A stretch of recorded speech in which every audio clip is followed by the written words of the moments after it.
Want to make a difference in people's lives? Become a nurse in 12 months to kickstart a rewarding career in nursing. The University of Rochester's Accelerated Nursing Program offers those with a bachelor's degree the chance to fast-track a career in nursing with 100% tuition coverage and a guaranteed job with Rochester's largest healthcare provider. Apply today and join an in-demand profession. Visit urson.us/scholars to learn more. It's the Opperman Report. And now, here is investigator Ed Opperman. Okay, welcome to the Opperman Report. I'm your host, Private Investigator Ed Opperman. Now, you can find me at Opperman Investigations and Digital Forensic Consulting if you email me at oppermaninvestigations@gmail.com. Our guest today is Bruce Mowday. Now, you can find him at mowday.com. That's MOWDAY.com. And the book we're talking about today, at least, I think I'm going to have him come back to talk about this other one. But the book we're talking about today is A Killer at the Door. Oh, what a miserable story this is, too. A Killer at the Door, the dramatic prison break and manhunt for convicted murderer Danilo Cavalcante. I'm probably butchering the name. But our friend here, Bruce Mowday, also wrote this book, Jailing the Johnston Gang, Bringing Serial Murders to Justice. And that's that from that movie, A Close Range, but it's the actual story. So we're going to hear a little bit about that today, too. Mr. Bruce Mowday, are you there? I am here, and you do great with all your names, so thank you very much. Thank you, sir. I'd be glad to come back anytime you like. To kind of clue in the audience, I've been writing all my life. Started off as a covered high school sports for a daily newspaper that's no longer around, and switched quickly over to hard news. And I was a courthouse reporter for a number of years, and I think I've seen more trials than most attorneys, because that's all I did during the day, to go from one trial to the other. And as you mentioned with the Johnston Gang, that was about 3 years of my life where I was out nights they were digging up bodies. I covered both trials, murder trials, hearings, and so that's where I got grounded in my writing about true crime. And from the Johnston Gang, there was actually two other of my true crime books. One dealt with the sniper slaying of two Kennett Square policemen, and the other, the multi-million-dollar theft of paintings from the noted artist Andrew Wyeth. So that's pretty much my background. Writing newspaper reporters, and I started my own business late in the 1990s because I wanted to write more and be less of a managing editor, and launch my kind of book career along with it. And as you mentioned, my latest book is A Killer at the Door. Actually, it's going to be released on February the 27th. So it's just a brand new book by Schiffer Publishing out in Akron, Pennsylvania. And this is a story that really captured not only the national attention, but internationally. Back 2 years ago on Labor Day weekend, the small county prison, Danilo Cavalcante was inside, and he's about 5 foot tall and 120 pounds, and he crab walked up the walls of the prison to escape, and then spent about 2 weeks out on the loose while a large number of law enforcement, sometimes up to 400 officers, were trying to catch him. Yeah. The crab walking, for the audience to understand, there's two walls that are about 6 feet apart from each other. So he has his hands on one wall and his feet on the other wall, and he's inching himself up. Now, just imagine, if you screw up, you're falling flat on your face, man, like 30 feet high. How do you train for that? Did they get into that? Because it just happened a few months earlier. Another guy got out that way, but were they training for this? I was talking with some of the younger generation, and apparently this is a move that you can see in some reality TV shows, and some of the younger people were rooting for him to stay away just because he was displaying this ninja warrior technique. So I guess Cavalcante knew about the first escape and and he was able to do it, and he got himself between it and the film of him actually escaping. And it was caught on prison camera, but security cameras, but nobody was watching the security camera when he did it, and he got out. Yeah, the first guy got caught right away. Like, as soon as he got over the wall, they caught him in 5 minutes. But this fellow here, I guess he was a little bit more connected, I guess, in some ways, right? Because he had better timing, I guess, because nobody was watching the camera, and because of the shortage in prison staff, and it still goes on today, they didn't have a full complement of guards watching the prisoners out there getting their daily exercise.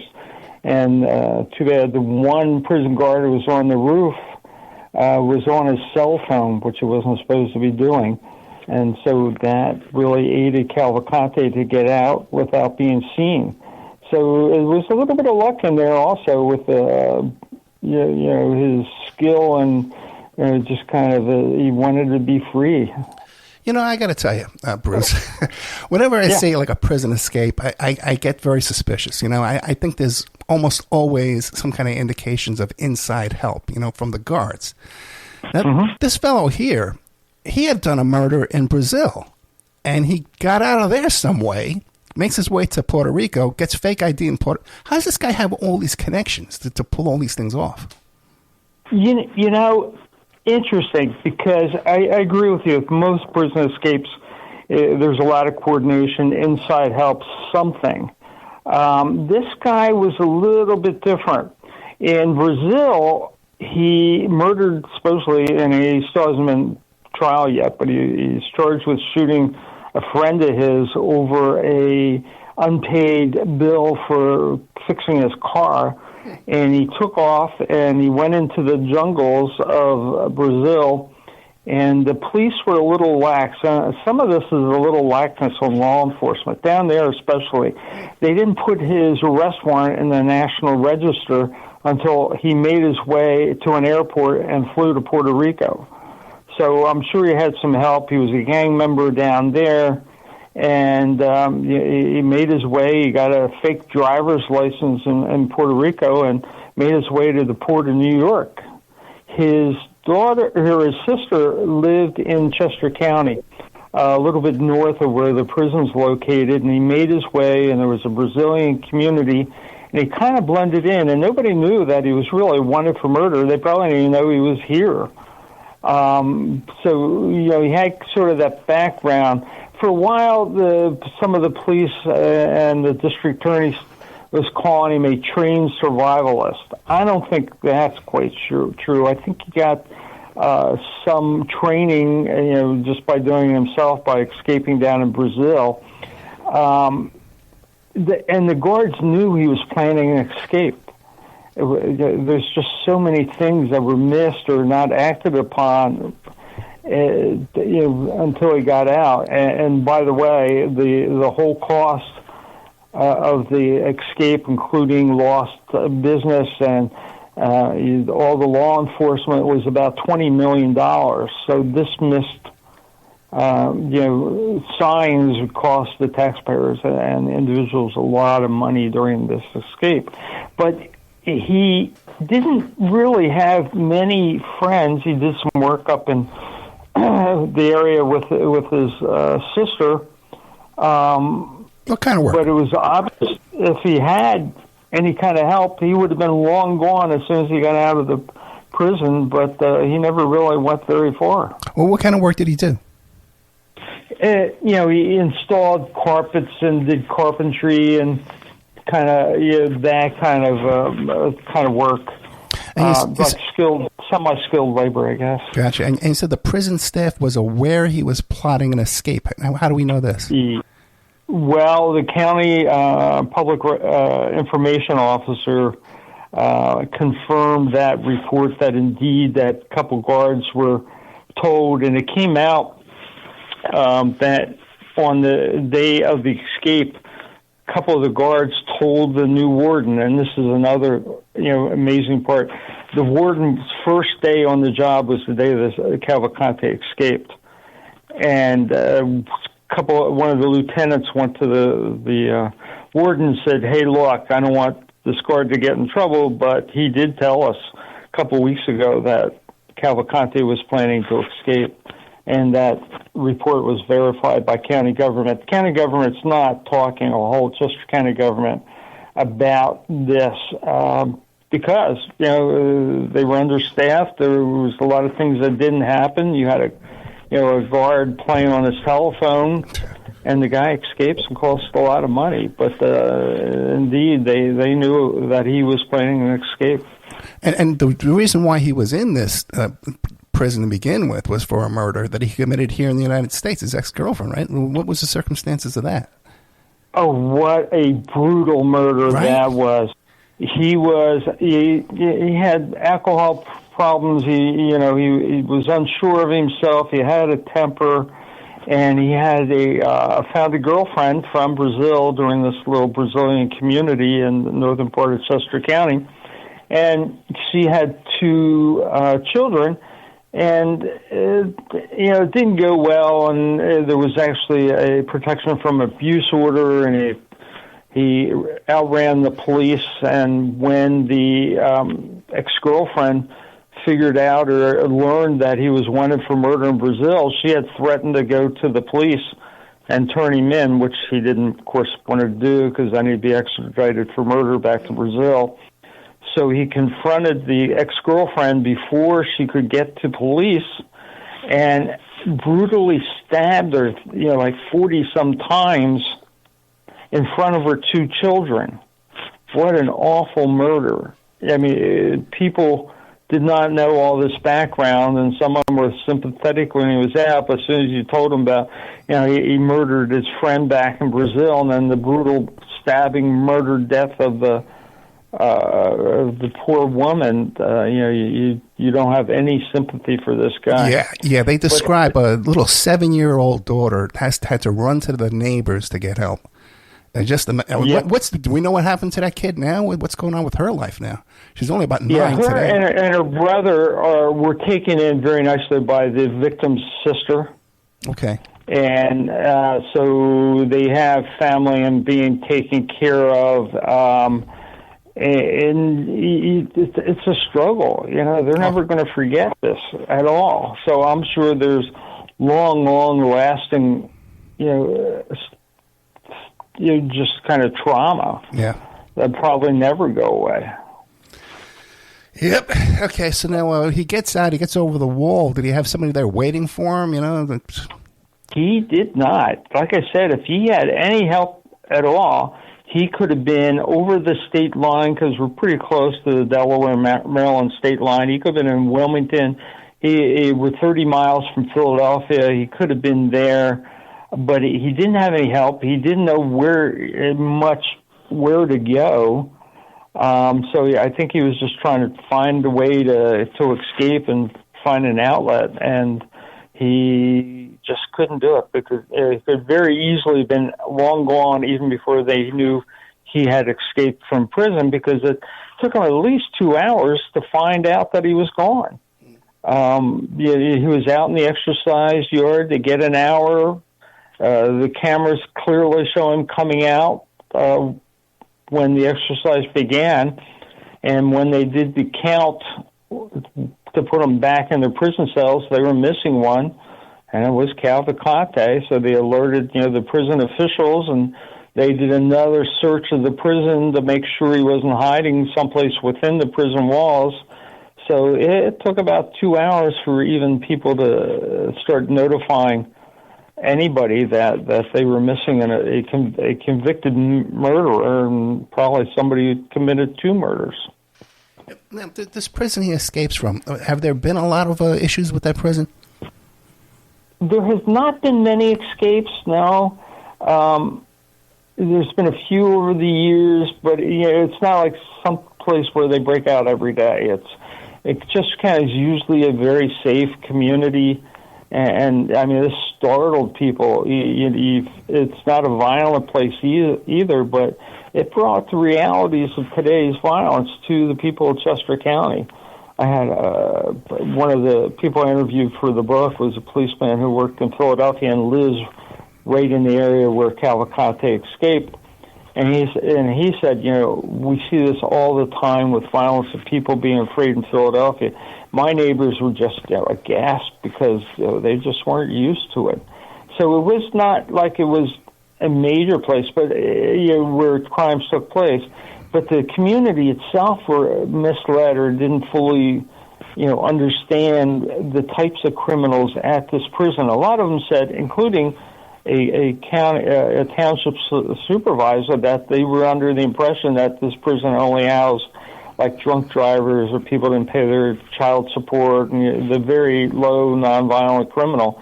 But that's never been true. I know it because I covered the courthouse, and I know when the murder trials took place, they took them back to Chester County Prison for the night, and they stayed there until they were convicted and then sent to a state prison. But there's always been drug dealers and murderers and rapists and robbers out there. At some point, they might not stay very long, but they are there. And how big is Chester County? Is it like a big town?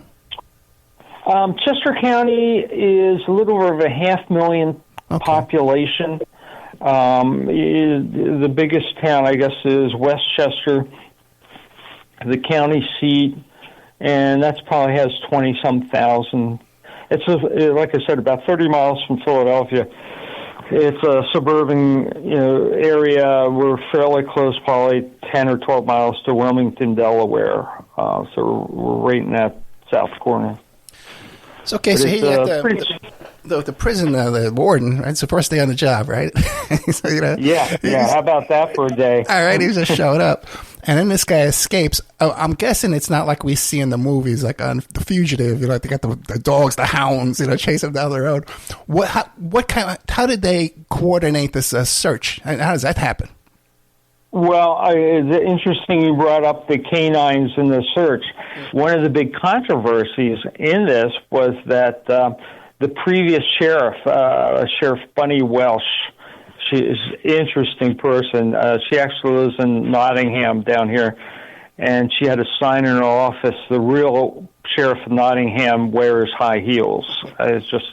But she was really good with building up a canine corps, and they had about 9 or 10 dogs that could sniff out bodies, and they could sniff out drugs and hunting down people. But after she left office, the new sheriff did not take care of that unit, and they were down to like 2 dogs. And there was a lot of people, including Sheriff Welsh, that said, if we had my canines that gotten them out there, we probably could have gotten him the first day.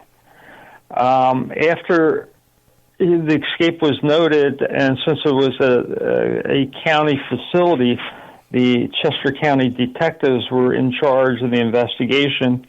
And, they don't have a great number of officers, so they went out and they started doing some searches. But I was told early on it wasn't like a search of a grid or organized. They were just out there, and some people said the officers were just hoping he'd turn himself in, or somebody'd see him, or they would step on him, or something. It wasn't until a couple days later. And again, it was a holiday weekend, Labor Day, when the state police were called in, and Colonel Bivens was the guy, and he had a lot of experience with this type of a search, was called in, that they really got organized. So they really didn't have the full court press, so to speak, until a couple days later when the state police came in. They started getting reinforcements, and like I said, at one point, 300-400 officers were involved in this search. Now, on the day he escapes, were they aware of these other charges in Brazil? Because he left there, he had a different ID in the United States. Did they clear all that up and they knew who he was by that point?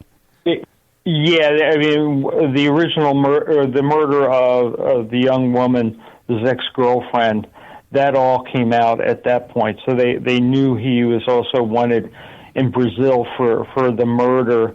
And, he probably was trying to get back to Brazil because if he was convicted of murder down there, he'd be out a lot sooner than he was up here. And he'll probably never, ever get out of a Pennsylvania prison. But no, they were, it's as soon as the murder of his ex-girlfriend, since that was an element, that she was ready to rat on him, that all came out back there. Yeah, so I guess all her family and friends, they were all aware this guy was on the run, and don't talk about it until she gets killed. Oh my God! How does someone like that even find a girlfriend? You know what I mean? Just think.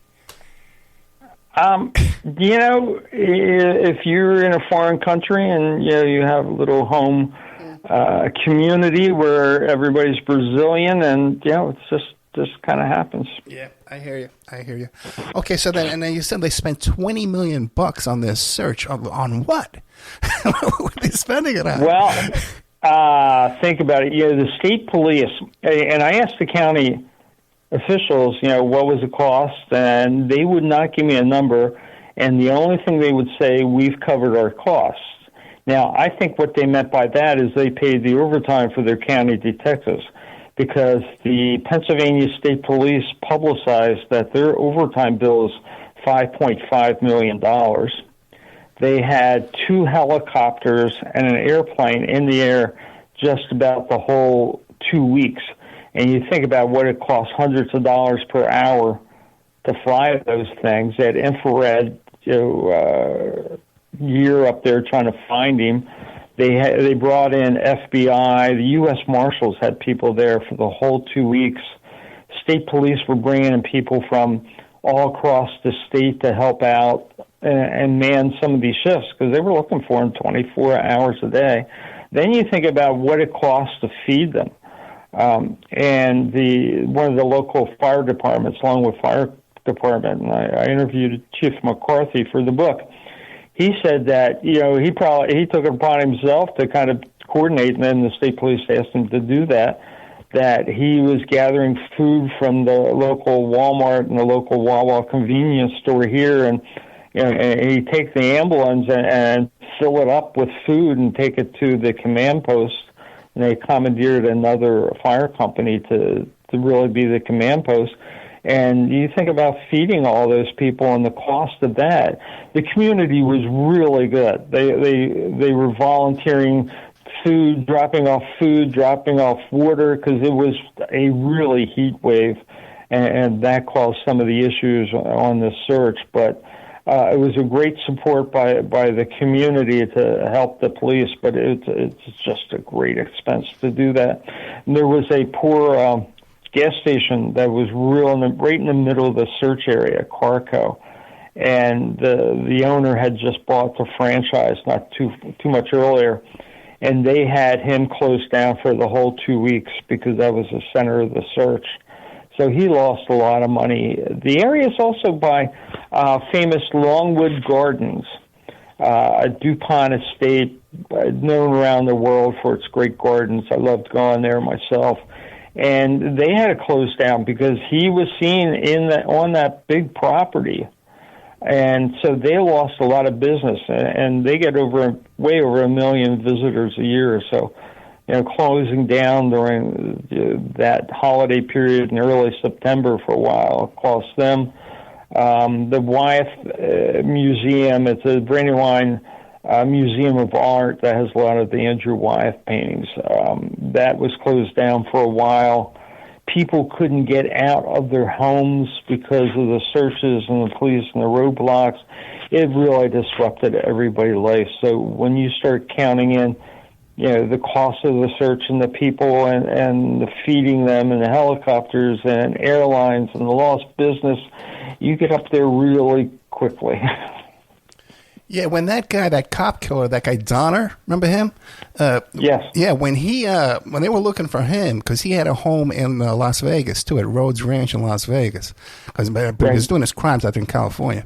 So the cops went to the neighborhood and Rhodes Ranch, and first of all, they shot huge holes into this guy's house.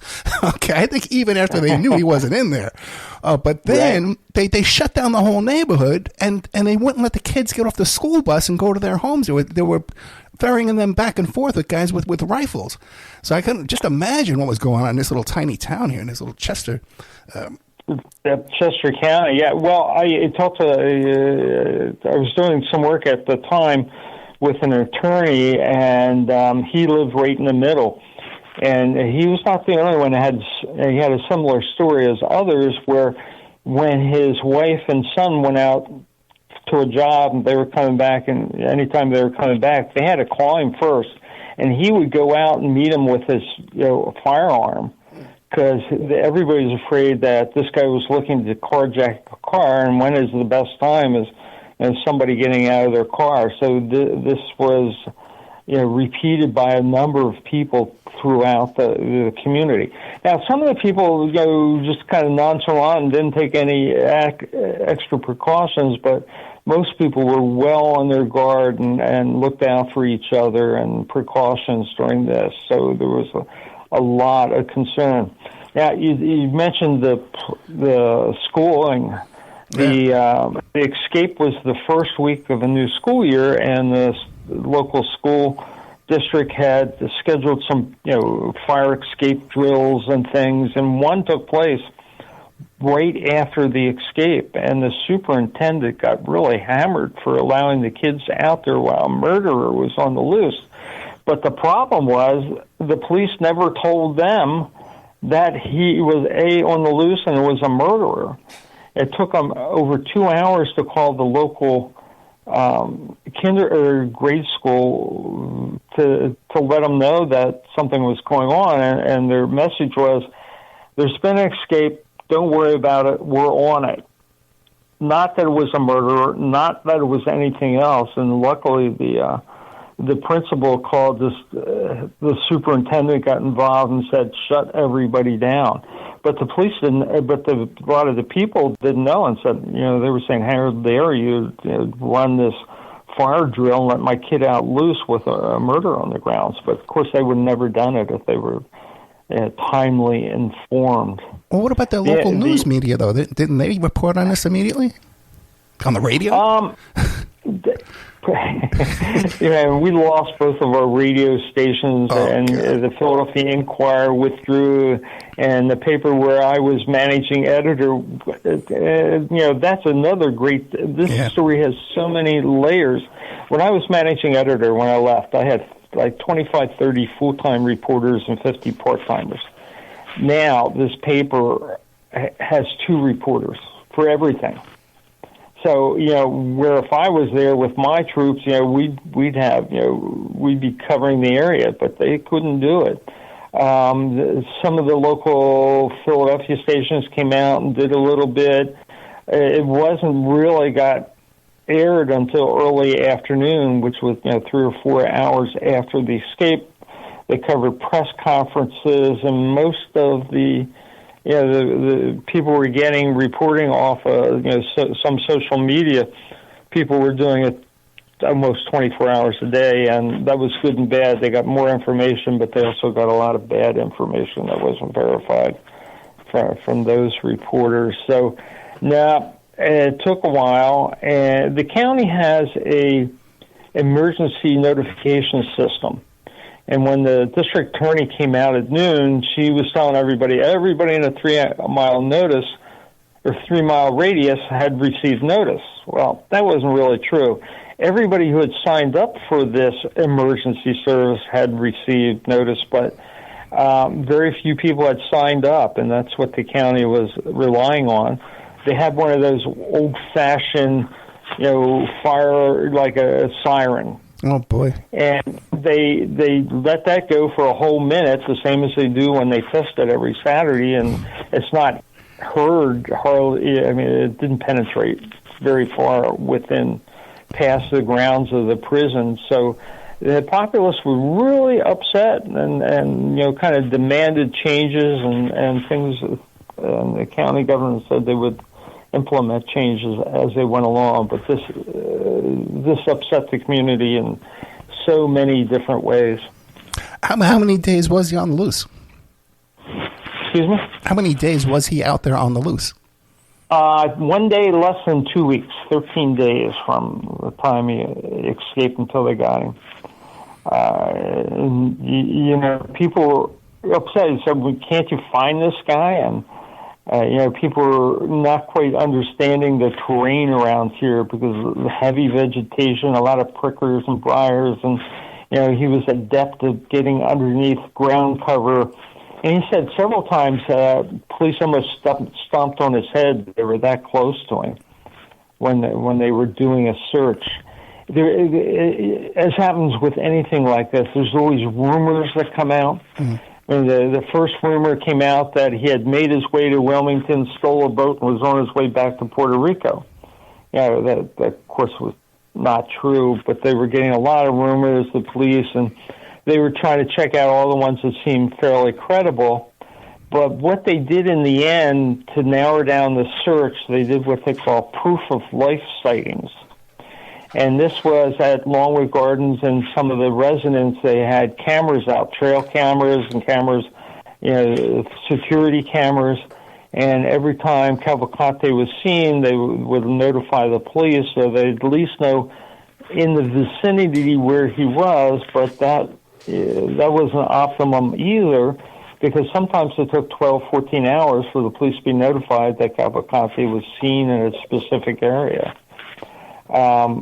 The whole area and where he was running around, there was some housing developments. There was some county home for the invalid is right next to the prison. There's retirement communities, nice other communities out there, developments, but a lot of woods also. And like I said, Longwood Gardens, a lot of that is open land. Yeah, Pennsylvania, that's hunting, because I'm from Staten Island in the Bronx. And so, everyone that went hunting, they went hunting in Pennsylvania.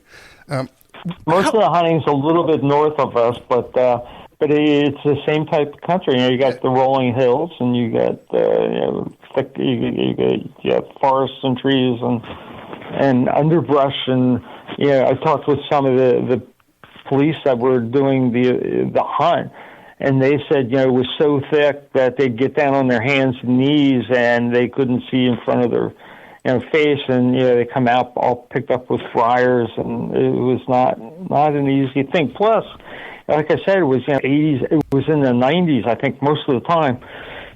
They're out there with all their heavy gear, which could be 40 and 50 pounds on their backs, crawling through this. It was not an easy job that they were doing. Well, then what about Cavalcante? Because he's out there in this mess, too. He has no water. He has no food with him. He has a proper outfit, you know what I mean? Proper shoes and boots. Well, by the way, what do you have on his feet? Those sliders from jail? Yeah, I think he had sneakers. They allowed him, at the time, they allowed all the prisoners kind of do civilian clothes. Okay. I think he had sneakers, he had pants and shirts on, but he didn't have an orange jumpsuit or anything like that. They now mandate orange jumpsuits for the prisoners, but they didn't then. So unless you looked real close, he had the prison issued regular clothes on.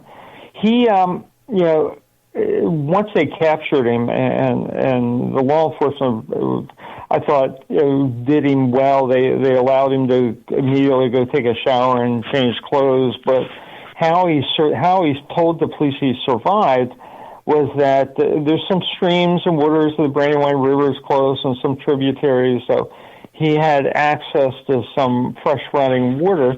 But he also talked about surviving on watermelons. This is an area where there's farms and gardens, and he got a watermelon, and he said he cracked it open with his head, and he'd eat the watermelon. And I talked with one homeowner who said he was very proud of his tomatoes. It was a small crop, and he used to count them at night. And when Cavalcante was in the area, he said the next morning one or two were missing, and from the previous evening, he was convinced that Cavalcante did that. He broke into one home early on, and he took some food out of that house. He also got a change of shirt and a hat and a pack, sleeping bag out of that house. So he did get a little bit of food that way also. He also took a knife and a razor, and the homeowner didn't know they were missing when the police came, reported the break-in, and of course it was long gone by the time the police got there, but they weren't aware that he was armed with a knife early on.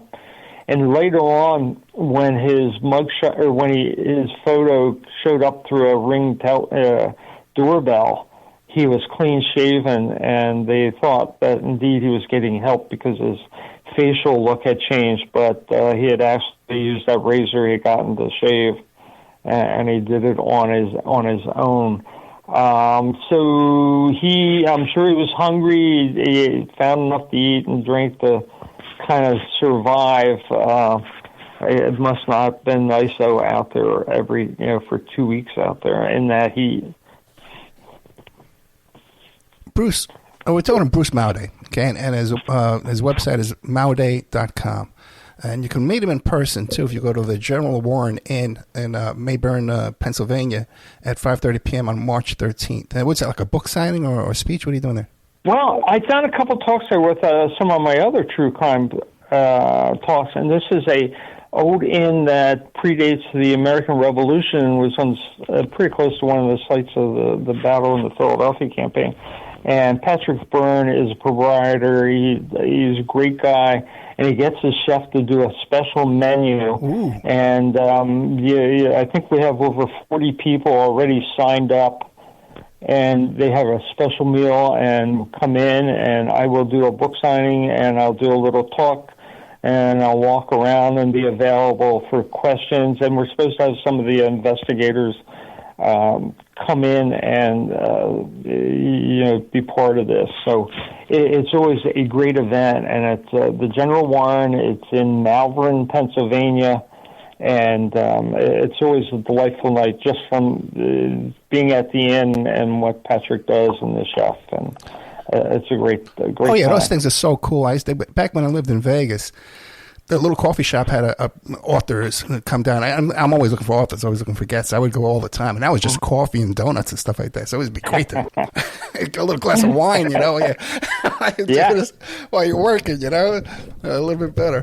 A couple of questions for you. Last night I did one at the King's Tavern on King's Highway outside of Coatesville, and it's a Sunday night, and they said come on in, and so I had a book signing, and they had roped off a part of the restaurant. I saw some people I hadn't seen, sold a lot of books, and it's delightful. I like getting the idea and researching and writing the book, but what I really like about doing the books is getting out and talking with people and getting their takes, and they always tell me stories, and it's delightful doing it at the restaurant, or I do a lot of historical societies and just a lot of places I give talks. Yeah, and I tell you, if you have a friend that wrote a book and they're doing one, go down there and show up. Even if you already have a free copy of the book, go down there and show up to these things to support the authors. You know what I mean? Because I hate it when if you're the only one there sitting at a table. Yeah. Oh yeah. I've seen signings like that. That's heartbreaking. As you know, it's a whole art to the promotion, and when you do it, not to do too many in the same place, because they come to one, they won't come to the other, and even authors are usually pretty shy. But I tell you, you got to go out, and you got to talk, and you got to engage, and you got to have your elevator speech, and because I can do that, I'm invited back. I also do history books. I did several on Gettysburg, and there's one place out there that said I can come anytime because I always sell more books to the tourists coming through. So it is fun to do that. And that's actually how we met too, because Carla Conti went to one of your speeches or seminar kind of things, and then she recommended you to me. Mm-hmm. Now, back to this Cavalcante character again now, right? Now, what do you conclude? What does Bruce Mowday think? Did this guy have help while he was escaping, or what? Was he just out there on his own? Because one thing yeah, go ahead. Yeah, I really don't think it helped. He's shrewd, he's cunning, he's a criminal. He had the desire not to spend time in jail. But if he had help, and you mentioned earlier on the Johnston gang, and one of the brothers escaped And he was classic. He had inside help that he gave a sob story to some of the prison employees, and they helped him escape. And he actually came back and was running around the same place where Cavalcante was running around. But Norman had help. I don't really think he did. And he was smart enough not to go back to his sister's house because the police had that under total surveillance. Actually, the police went to the sister's house during the escape, and it was pretty interesting.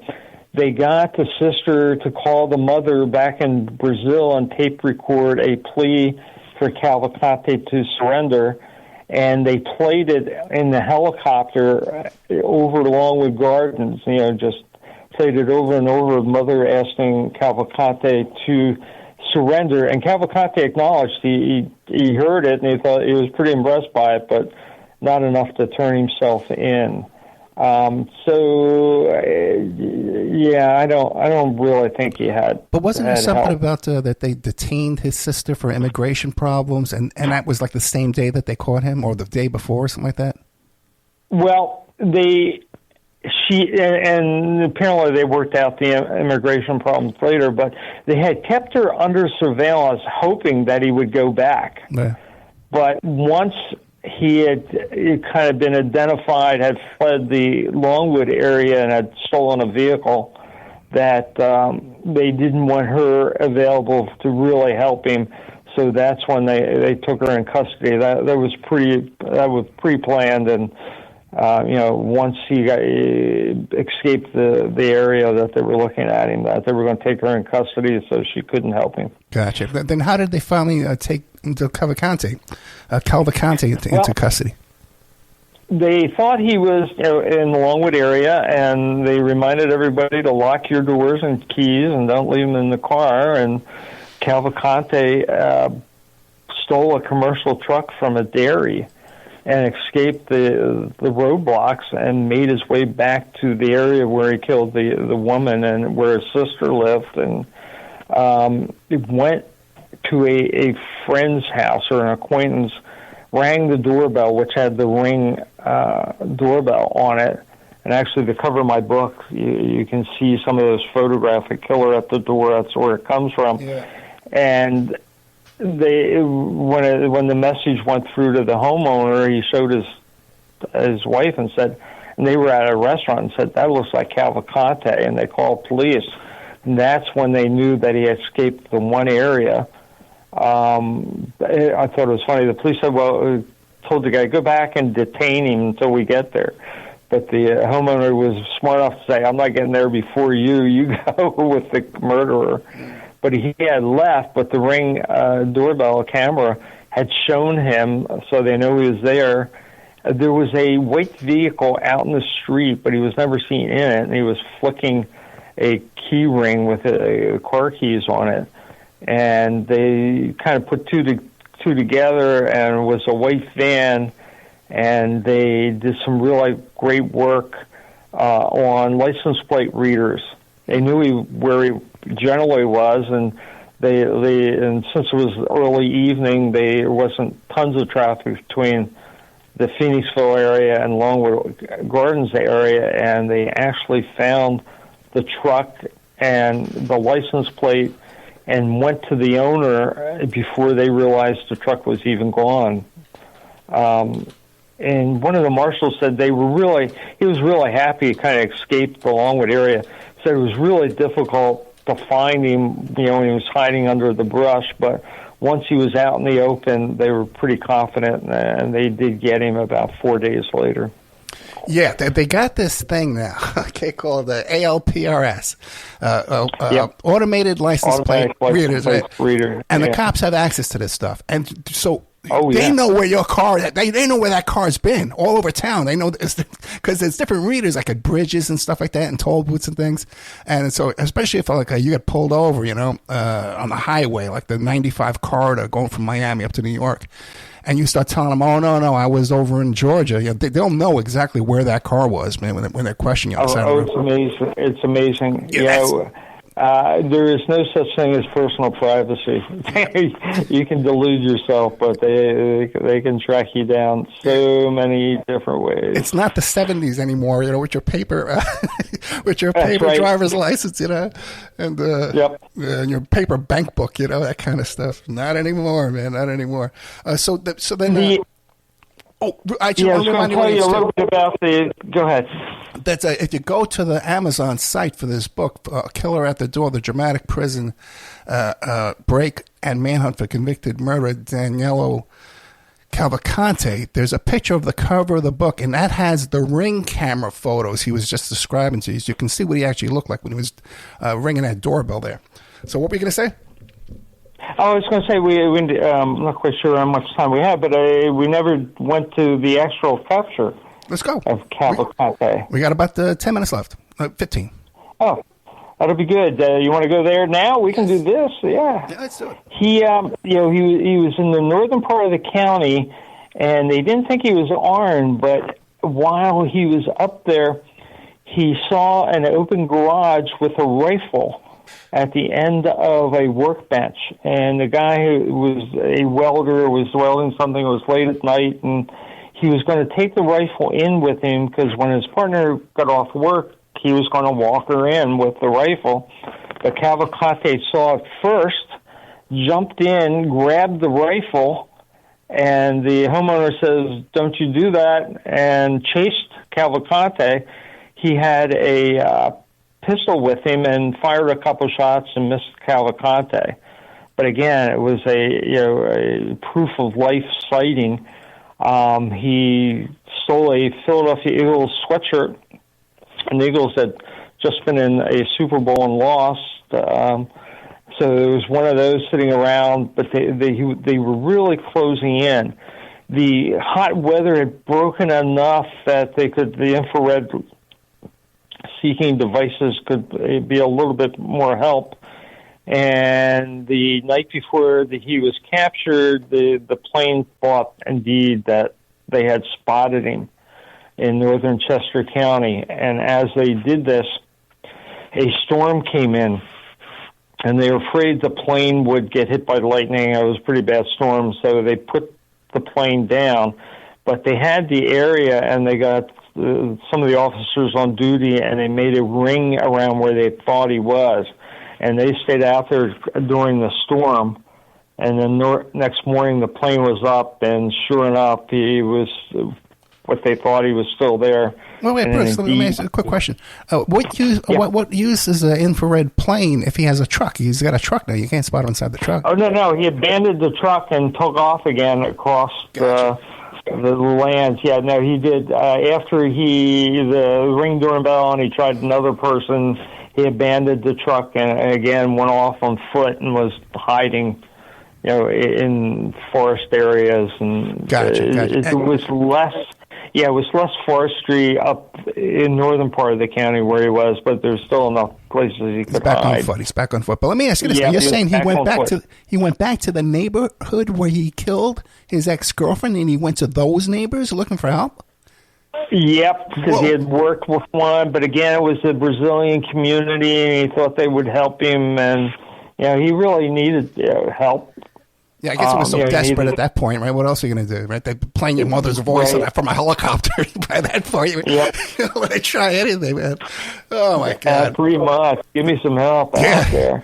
Yeah. And they had spotted him, and they put a ring around him, and they came up, and they did surprise him, and the rifle was pretty close to him, and he made a motion to grab it. And one of the police officers had a canine by the name of Yoda, and unleashed Yoda, and Yoda went in underneath and grabbed him around the head, and that's how they dragged him out and put him in custody. So it was an amazing job in the whole hunt, and how the modern technology, with good police work and the use of canines and what it took to capture this guy and get him back in custody. And when you think about it, that is pretty impressive. It's a small town, small police department. They don't have this happening all the time where they have this, they're doing these manhunts all the time. And there's one guy out on his own. They've, the seat of his pants, living off a watermelon. Walking into people's houses, taking their rifles from them. I mean, it was just amazing 2 weeks. Yeah. And life was disrupted. People couldn't go to work, this and that.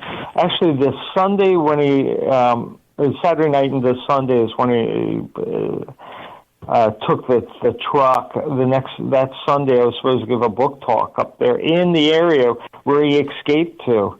And I remember the people where I was supposed to give the talk and said, "You still want to do it?" And I said, "Oh, yeah. I'll talk a little bit of history. Maybe he'll come in and listen." I don't know. Maybe Bruce Mowday was out there helping him. I'm starting to get suspicious. This whole book is a cover for Bruce's involvement. Look, you can be my next book. Tell me what's going on. There you go.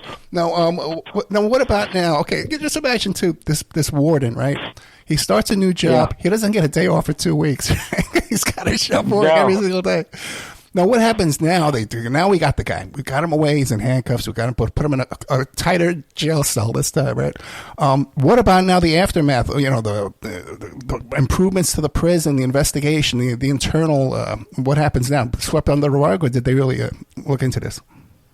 The county knew they had a big problem with the community and all the bad publicity, and they went out and did a couple big town meetings.